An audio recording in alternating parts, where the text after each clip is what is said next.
अस्सलामुअलैकुम वरहमतुल्लाहि वबरकातुहू। मैं कामरान अली अनमोल फीड मिल रहीम यार ख़ान से आप सब दोस्तों से मुखातिब हूँ।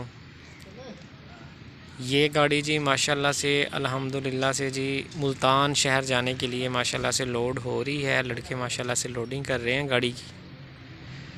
मुल्तान में हमारे मुअज़्ज़ज़ कस्टमर जनाब तबस्सुम खुर्शीद साहब हैं जी, उनका माशाल्लाह से ये माल लोड हो रहा है।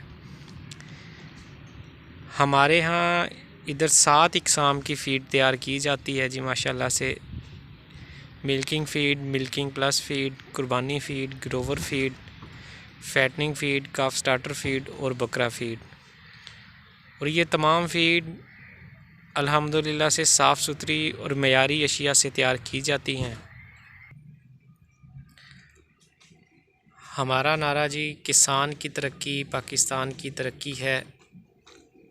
अल्लाह पाक सब दोस्तों के कारोबार में मालो जान में खैर व बरकत अता फ़रमाए। दुआओं में याद रखिएगा जी। अल्लाह हाफ़िज़।